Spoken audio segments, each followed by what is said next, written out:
Y abra su Biblia en 1 Timoteo. Recuerda, estamos comenzando una serie de estudios en el 1 Timoteo que se llama Militando en la Fe. Entonces, cada uno de nosotros estamos militando en la fe. El Señor, Dios nos ha salvado para algo. Y ese algo es para que nosotros podamos servir y para que podamos ministrar. Nos ha hecho servidores y nos ha hecho ministros, como dice 1 Corintios o 2 Corintios, no recuerdo, ministros competentes de un nuevo pacto. Y quiero comenzar el mensaje de este día hablando de la historia de, hay un hombre que se llama Jack Handey y él escribió un libro que se llama Recuerdos Borrosos. Y cuenta la historia de cuando él era niño. Sufrió de bullying.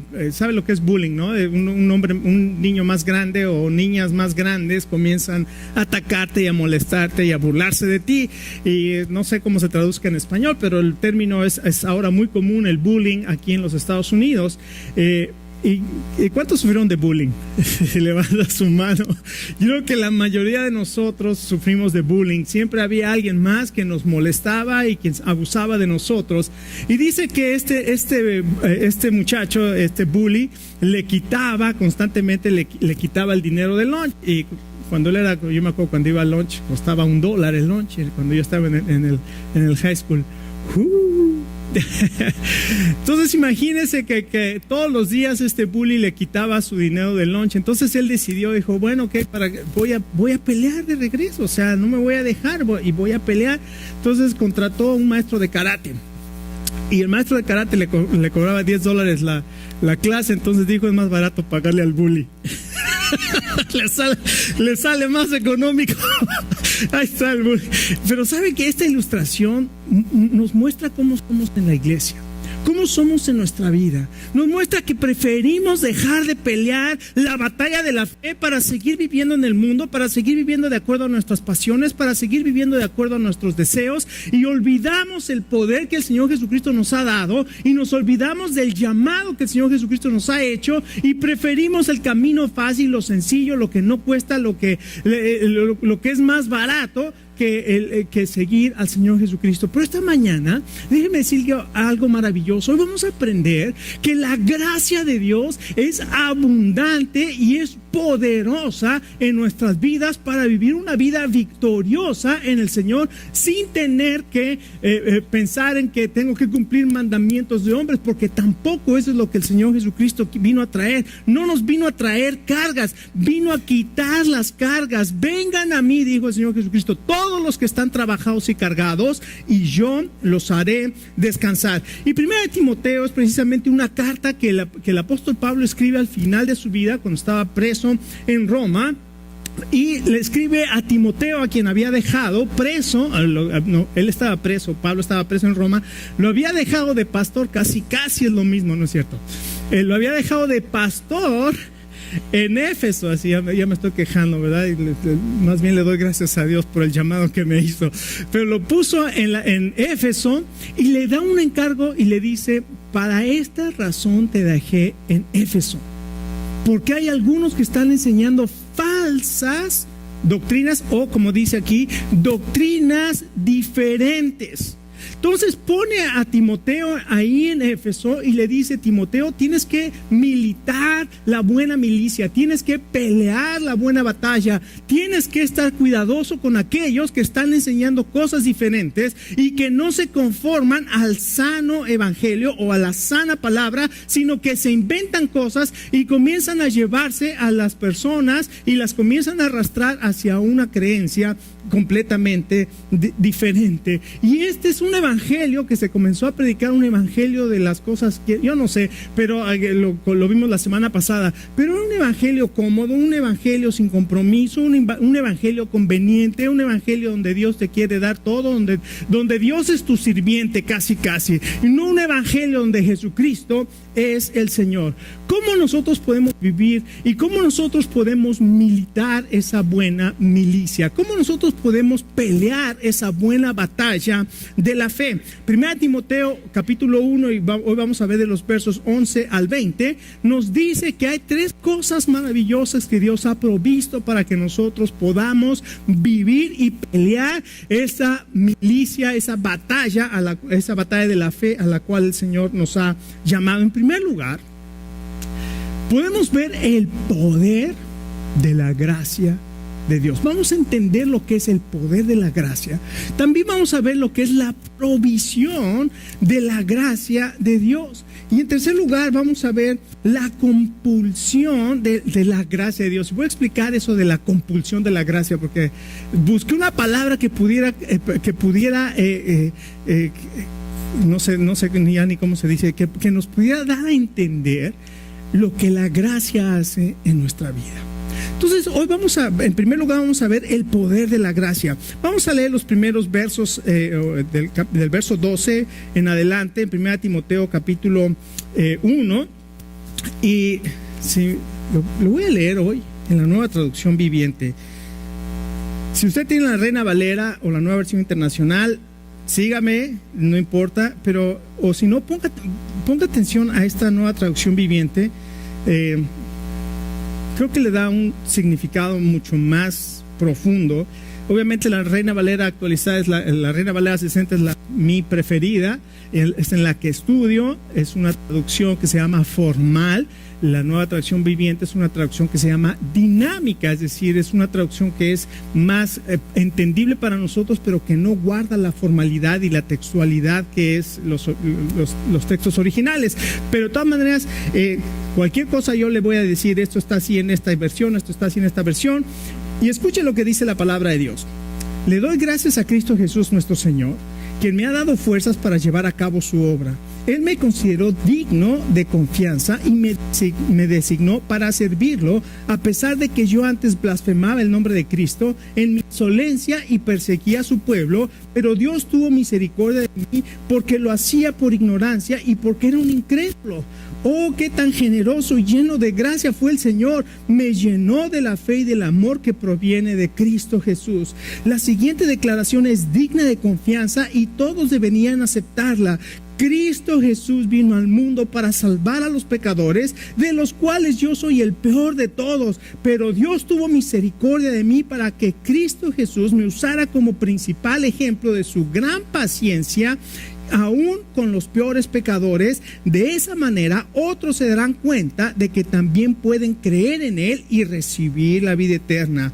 Que todo el honor y toda la gloria sean para Dios por siempre y para siempre.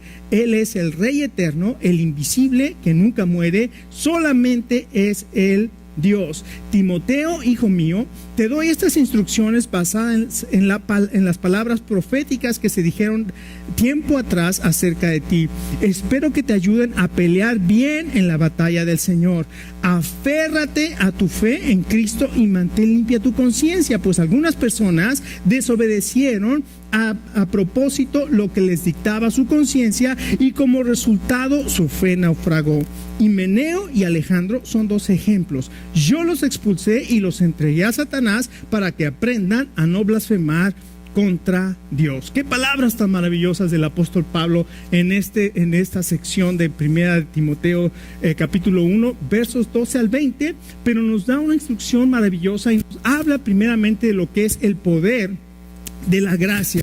El apóstol lo que hace aquí es relatar brevemente su experiencia de cómo él fue transformado por la palabra de Dios, y él relata la experiencia maravillosa que tuvo. Escuche, el apóstol era un religioso, sumamente religioso, guardaba la ley, era fariseo de fariseos, era, como dice en Filipenses capítulo 3, circuncidado al octavo día, de la tribu de Benjamín, en cuanto a la ley fariseo, en cuanto a celo perseguidor de la iglesia, y él era todas estas cosas, y él aventajaba, él mismo dice, y yo aventajaba a muchos de mi nación. ¿Por qué? Porque era celoso de guardar la ley, y él luchaba para poder guardar todos esos mandamientos, hasta que de pronto tuvo un encuentro personal con el Señor Jesucristo, y entonces experimentó algo maravilloso que se llama la gracia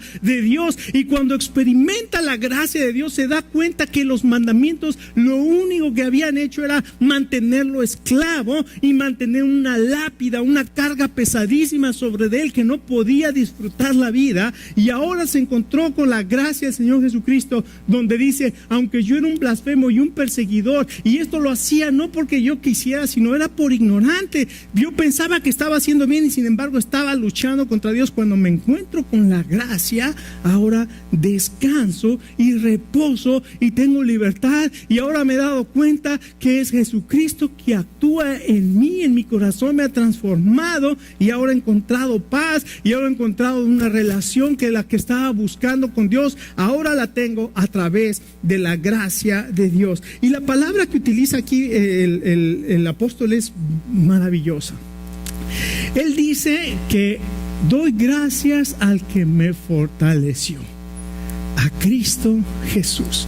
Pero esa palabra que utiliza para doy gracias al que me fortaleció, es una palabra que cuando estuve estudiando esta palabra en el significado en griego, fue algo maravilloso, porque es una palabra que significa recibir fuerza o ser embestido de fuerza, y da la idea de ser levantado cuando uno está caído, cuando no puedes levantarte, cuando te faltan las fuerzas para levantarte. Dice: el Señor Jesucristo me dio la fuerza y me levantó. Y entonces lo que yo puse aquí en el primer punto es el poder de la gracia de Dios. Es un poder o es la gracia que te restaura. Escucha, Pablo, él no pensaba que estaba caído. Pablo no pensaba que él estaba caído. Él pensaba que estaba haciendo lo correcto de acuerdo a su religión. Y en lugar de estar haciendo lo que Dios quería, él estaba haciendo lo correcto de acuerdo a su religiosidad. Y lo único que su religión le dejó fue debilidad. Él reconoce: lo único que esta religión me ha dejado, el ser fariseo, es que he estado debilitado. Y muchos de nosotros hemos estado como el apóstol Pablo, aún como creyentes en la fe, que las cosas que nos han enseñado que tienen la intención de ser buenas, pero nos han dicho y nos han puesto tantos mandamientos de hombres que nos dicen que si escuchas música del mundo estás mal, estás en pecado, que si vas al cine estás en pecado, que si comes esto estás en pecado, que si celebras esto estás en pecado. Y comienzan una serie de mandamientos de hombres que no tienen nada que ver con la gracia de Dios, y cree la gente que por guardar esas cosas Dios, soy más santo, o somos, yo no sé qué pensamos. Y déjeme decirle por qué lo digo: porque lo he experimentado en la vida. No te estoy diciendo algo que yo no he vivido. Yo fui un fariseo de fariseos.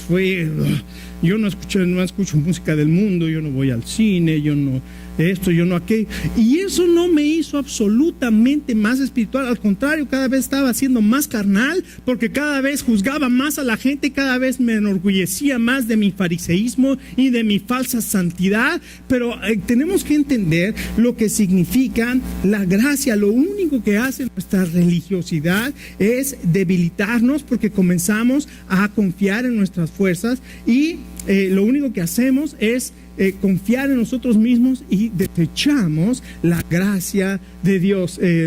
C.S. Lewis decía que entre más conozco a Dios, más me doy cuenta de mi inadecuación, así se dice, de que no soy adecuado y de todo lo que me falta, pero entre más me alejo de Dios, pienso que yo soy mejor que los demás. Y eso es la religiosidad.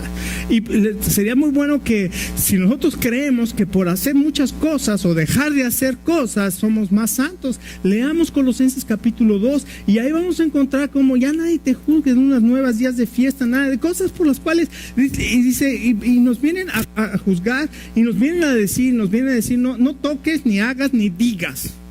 Dice, todas esas cosas son de acuerdo a mandamientos de hombres. Pero déjeme decirle, hay un camino más maravilloso que el camino de los mandamientos y el camino de hacer esto y aquello, o no hagas esto y aquello, y ese se llama el poder de la gracia de Dios. Pero vamos a entender lo que es el poder de la gracia de Dios, porque a veces nosotros malentendemos lo que es la gracia de Dios y nos volvemos unos libertinos, al fin que Dios me salvó, al fin que Dios ya hizo. Eso tampoco está diciendo la palabra de Dios, y lo vamos a ver cuando lleguemos a ese tercer punto que les estoy hablando. Porque entonces la gracia nos restaura, pero también la gracia nos transforma. Mire qué maravilloso. Cuando Pablo estaba caído, Dios lo fortaleció, lo restauró, lo levantó, pero no solamente hizo, lo transformó. Dice, cuando yo era un blasfemo, es decir, yo hablaba mal del Señor Jesucristo y de lo que Jesucristo hacía en las personas. Y muchos de nosotros hemos sido así, nos burlamos de otros que son creyentes y hablamos de cosas que no entendemos y comenzamos a hablar y somos unos blasfemos para el Señor Jesucristo. Estamos blasfemando el nombre del Señor Jesucristo. Un perseguidor, él acechaba a la iglesia. ¿Se acuerda que respiraba amenazas de muerte contra los creyentes, contra los seguidores del Señor? Y fue y pidió cartas de los sacerdotes para que fuera a Damasco y trajera a hombres y mujeres y los metiera a la cárcel. Y cuando apedrearon a Esteban, él estaba ahí consintiendo, diciendo, sí, mátenlo, mátenlo, mátenlo. Entonces, él dice que en ese camino a Damasco, cuando iba a buscar a estas personas, en ese momento tuvo ese encuentro con la gracia. Él se tuvo un encuentro con el Señor Jesucristo y él cayó al piso y escuchó una voz que le dijo, Saulo, Saulo, ¿por qué me persigues? Él dice que dijo, Señor, ¿quién eres? Señor, ¿quién eres? Y estas palabras que escuchó el apóstol Pablo transformaron su vida. Yo soy Jesús, a quien tú persigues. Y la respuesta de Pablo a esa revelación fue, Señor, ¿qué quieres que haga? ¡Wow! ¿Qué palabras de una persona atada a una religión? ¿Qué palabras de una persona que pensaba que estaba haciendo lo correcto cuando le dice, Señor, ¿qué quieres que haga? Se humilló y dijo, Señor, yo estoy pensando que estoy haciendo lo correcto, pero Señor, ¿tú qué es lo que quieres que haga? No solamente un blasfemo, no solamente un perseguidor, sino que también dice que era un injuriador, era una persona molesta, era un bully, en otras palabras. Literalmente quiere decir que dañaba a otros con malos deseos. Y él dice, pero yo lo hice por ignorancia. Pero no quiere decir que Pablo era un ignorante, al contrario, Pablo era un hombre sumamente educado, por lo menos hablaba 2 idiomas. Yo creo que hablaba griego porque sabemos que habla griego, escribe sus cartas en griego, hablaba hebreo porque cuando presenta su defensa la presenta en hebreo, y yo creo que hablaba latín porque pues tuvo que estar en Roma y ahí tuvo que comunicarse con la gente que vivía en Roma y con los magistrados y con los gobernantes que hablaban latín. Entonces yo creo que hablaba 3 idiomas. Era un hombre sumamente educado, pero escuche, si usted lee Filipenses capítulo 3, se encuentra con que Pablo habla de todas las cosas que él era. Circuncidado al 8º día, de la tribu de Benjamín, en cuanto a la ley fariseo, en cuanto a la ley perseguidor de la iglesia, en cuanto a celo perseguidor de la iglesia, y dice, pero cuantas cosas eran para mi ganancia, ¿qué? Las he estimado como basura. Y esa palabra basura es otra palabra que no podemos decir en la iglesia, pero eso es a lo que se refiere. Estas cosas las tengo como letrina para ganar a Cristo, por amor del conocimiento de Cristo Jesús, mi Señor, por amor del cual lo he perdido todo y lo tengo por basura para ganar a Cristo. Y dice algo maravilloso, y ser hallado en él, no teniendo mi propia justicia, que es por la ley, sino la justicia de Dios, que es por la fe.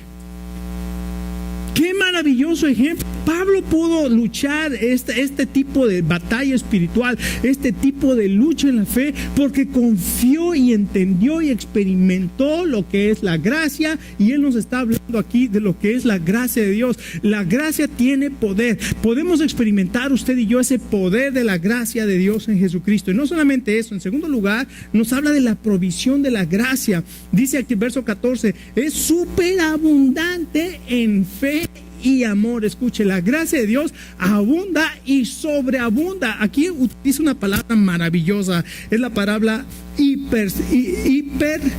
hiperplenace, quiere decir sumamente, súper plena, súper abundante, va más allá de ser abundante. La gracia de Dios derrama sobre ti fe y amor. La gracia de Dios derrama plenamente y sobreabundantemente fe y amor. ¿Sabes que por esa fe nosotros podemos creer las promesas de Dios? ¿Sabes que por ese amor que Dios ha derramado en nuestros corazones por el Espíritu Santo que nos fue dado, podemos amar a las personas que vienen a la iglesia? Yo pensé que esas eran las más difíciles de amar. A lo mejor sí, pero las podemos amar por la gracia de Dios. Podemos amar. ¿Por qué cree que el Señor Jesucristo dijo? Ustedes oyeron que fue dicho: ama a tus, ¿cómo decía? Ama a tu prójimo y odia a tu enemigo. ¿A quién suena eso? Ama a tu prójimo y odia a los infieles. Me suena algo. Pero yo les digo, ama a tus enemigos. Ora por los que te persiguen. ¿Por qué cree que se puede hacer eso? Por el amor que Jesucristo ha derramado en nuestros corazones. No solamente es superabundante, es para salvación de los pecadores. La manera en que Pablo pone esto refleja la experiencia que él tuvo. Él está remarcando: Cristo vino al mundo para salvar a los pecadores. Esta gracia que se manifestó es para salvar a los pecadores, y dice: los cuales yo soy el peor de ellos. Qué interesante que Pablo, siendo el hombre que era, se consideraba el peor de los pecadores. Esto se llama humildad. Humildad verdadera, no la falsa humildad de yo soy mejor que los demás. Gracias, Señor, que yo no soy como con fulano o sutano. Ese va al cine, Señor. No, ese escucha música del mundo. No, se come rosca de reyes. No, aquel come pan de muerto. Y así nos las pasamos viendo a ver quién come rosca de reyes y quién come pan de muerto y quién ve películas y quién va al cine y no voy al cine, pero me la paso en Netflix viendo películas. ¿Cuál es la diferencia? ¿Cuál es la diferencia? Todos nosotros somos así. El apóstol Pablo dice: no seamos de esa manera, conozcamos lo que es la gracia y vivamos de acuerdo a la gracia. Dios, escuchen, la gracia, Dios toma la iniciativa. Escucha, esto es bien importante para que entendamos la gracia. En la gracia, Dios siempre toma la iniciativa y nunca espera a que el hombre vaya y lo busque. Eso nunca va a pasar. La Biblia lo establece. No hay ni siquiera uno. No hay quien haga lo bueno. No hay quien busque a Dios. No hay ni siquiera, ¿cuántos?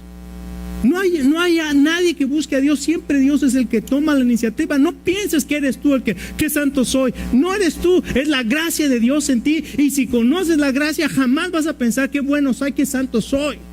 Al contrario, vas a decir como el apóstol Pedro: Señor, apártate de mí que soy un hombre pecador. Vas a decir como Tomás, vas a caer en tus rodillas y vas a decir: Señor mío y Dios mío. Cuando conoces la experiencia de la gracia de Dios en ti, Dios descendió, Dios se hizo hombre en Cristo Jesús, y dice aquí esta palabra: Cristo Jesús, Él es el Mesías Salvador, Él es el que vino a salvarnos. Cristo es el Señor. ¿Qué diferencia de evangelio al evangelio barato que se predica? Pídele a Dios, declara a Dios, dile a Dios lo que te haga, dile a Dios, escucha, Dios no es tu sirviente, Jesucristo es el Señor. Jesucristo es el Señor, no es el que vino a cumplir tus caprichos. Ese es el evangelio barato que ahora se predica. Pídele a Dios, Dios te vino a hacer, Dios te vino a dar, Dios te vino, escucha, Dios vino al mundo, Jesucristo vino al mundo ¿a qué?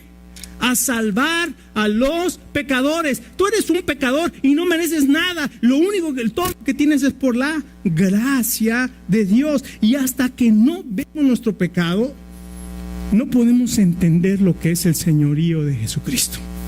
Si no vemos nuestro pecado, no podemos entender lo que es el señorío de Jesucristo. Escuche, y esta gracia, esta provisión de la gracia, no es para que nosotros nos sintamos algo. Dice aquí que es para la gloria de Dios. Ve el verso 17. Por lo tanto, al Rey de los siglos, inmortal, invisible, al único y sabio Dios, sea honor y gloria por los siglos de los siglos. Qué maravilloso el apóstol Pablo dice, esto no es para que alguien me reconozca, yo soy apóstol, fui transformado, fui restaurado, fui levantado, fui hecho ministro, Dice, no, el único que merece la gloria por su gracia es Dios, al único sabio Dios. Y en tercer lugar, verso 18 dice, este mandamiento, hijo Timoteo, te encargo para que conforme a las profecías que se hicieron de ti, en cuanto a ti, milites por ellas en la buena milicia. Ahora, aquí el tercer punto que puse aquí, yo le puse la compulsión de la gracia. ¿Por qué la compulsión de la gracia? Porque la compulsión es un impulso irresistible, es algo que nosotros no podemos resistir. Cuando hemos experimentado la gracia de Dios en nuestra vida, cuando el Espíritu Santo ha sido derramado en nuestros corazones, la gracia de Dios no la podemos resistir, la obra del Espíritu Santo en nuestra vida no la podemos resistir, y entonces Dios comienza a transformarnos por dentro por el Espíritu Santo. Ya vimos que Dios es el que toma la iniciativa y es el que derrama su gracia sobreabundantemente sobre nosotros. Y ahora la gracia de Dios es la que nos impulsa y es la que nos capacita para la buena milicia. Y le dice Pablo a Timoteo, esto te encargo, milita la buena milicia. Y uno dice, ¿qué es esto de que militar la buena milicia? Bueno, la palabra aquí que utiliza es militar la buena batalla o la buena pelea. La Nueva Versión Internacional dice pelear la buena batalla, pero realmente es un término militar, o sea que esa palabra milicia la debemos entender como un término militar. Estamos en un ejército. ¿Cuántos se enlistaron al ejército del Señor Jesús? Si usted es creyente, déjeme decirle, usted entró al ejército del Señor Jesús y puso su firma ahí cuando usted aceptó al Señor Jesucristo. Y cuando usted acepta al Señor Jesucristo, usted está en la milicia.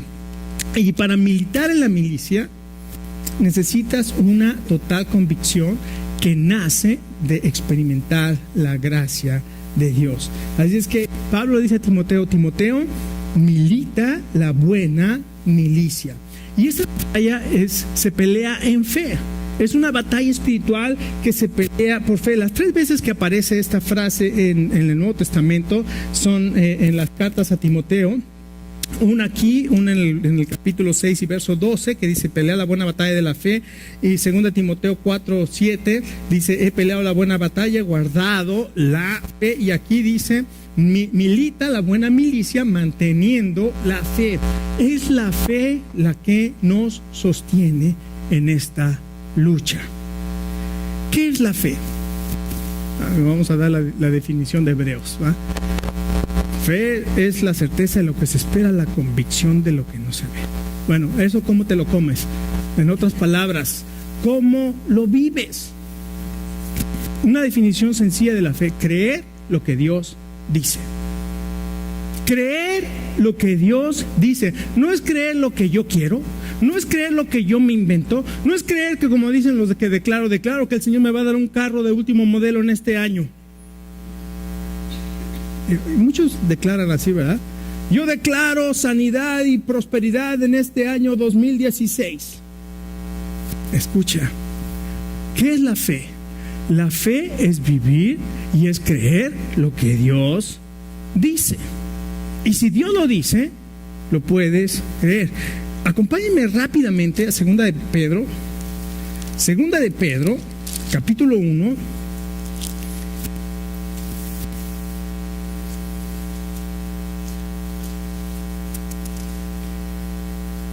porque aquí nos dice cuál es esa fe.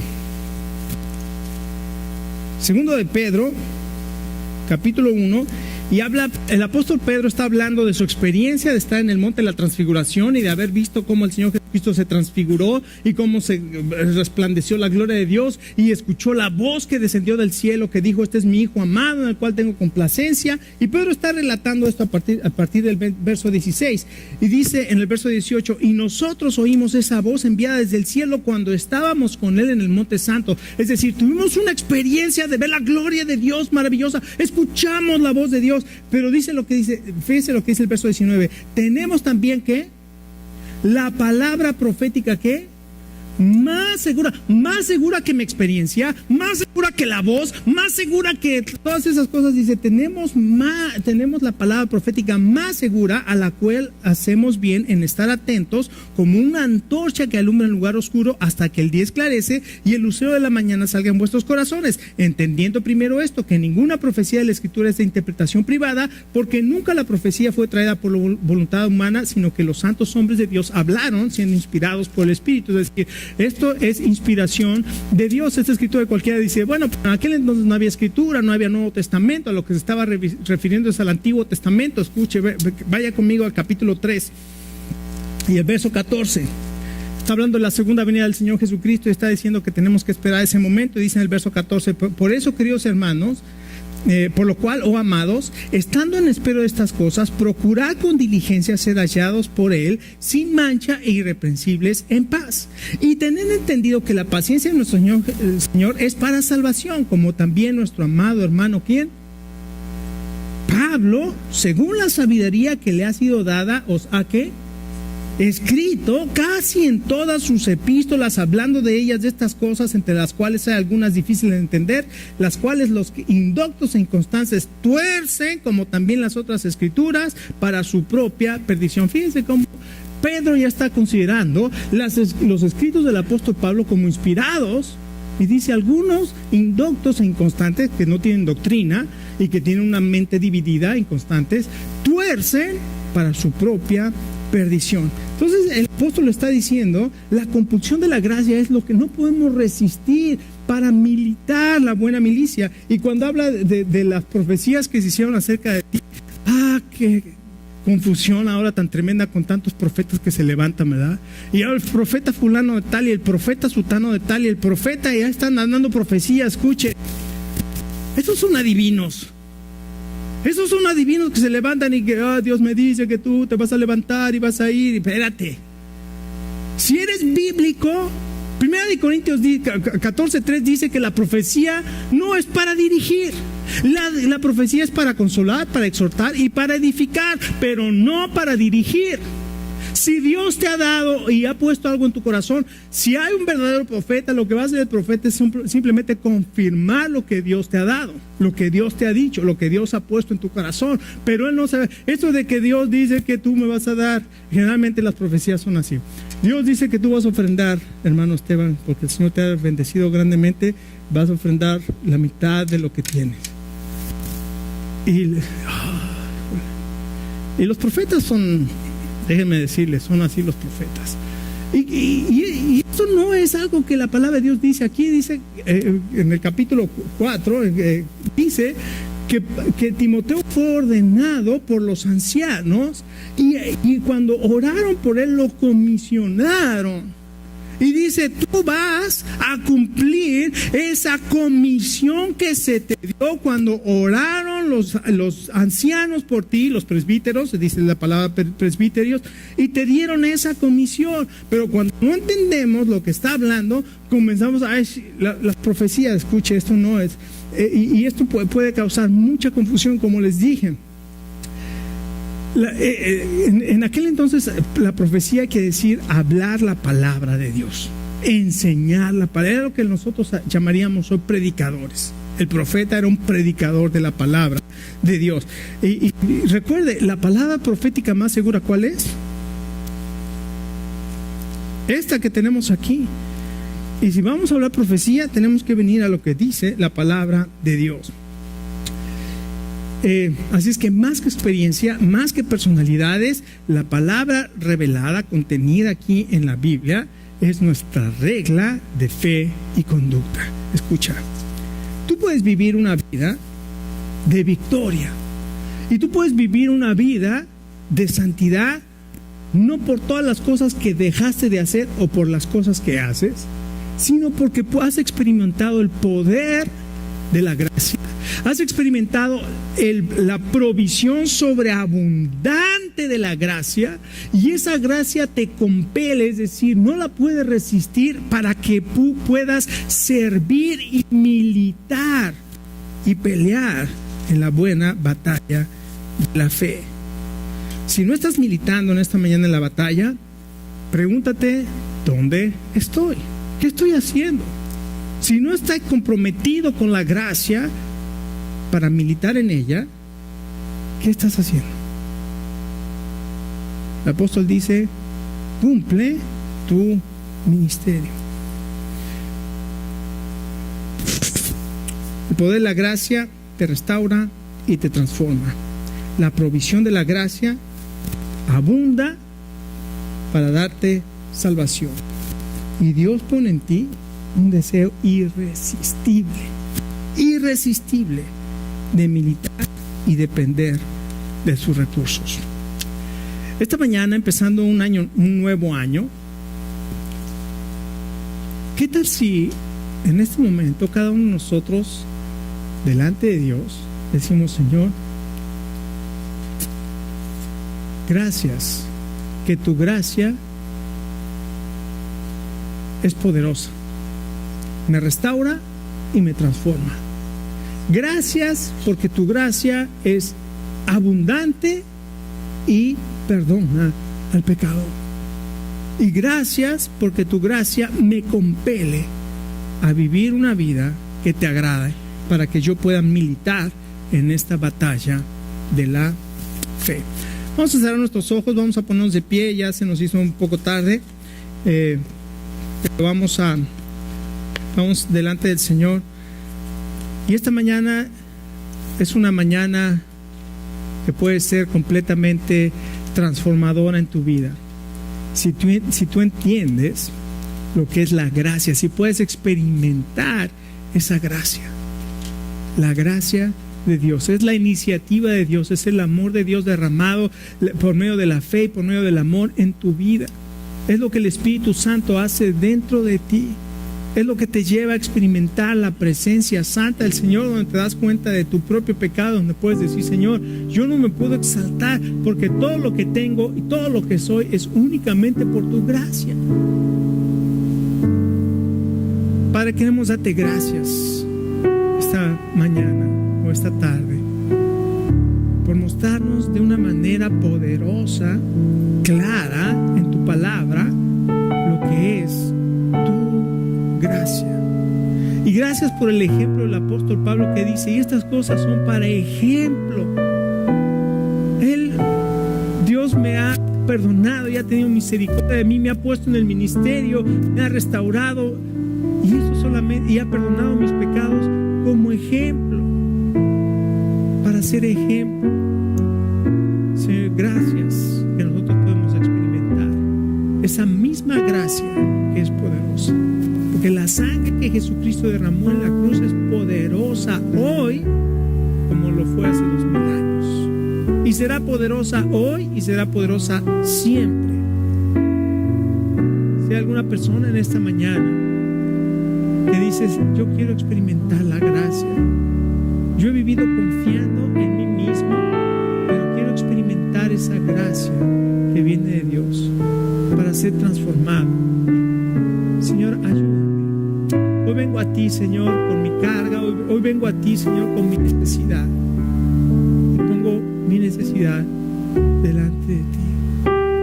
Gracias, porque tu palabra dice: vengan a mí todos los que están trabajados y cargados, y yo los haré descansar. Señor, vengo a ti, te entrego mi vida y te pido que me transformes, que me restaures. Y Señor, que tu gracia, así como dice el apóstol Pablo, que abunda, Señor, que yo pueda recibir esa plenitud de fe y amor en mi vida para vivir de acuerdo a tus principios. Te agradezco, Señor. Ahí en tu lugar, haz ese compromiso con Dios en esta mañana de vivir y de militar en esta misión. Señor, te agradecemos y oramos en el poderoso nombre del Señor Jesús.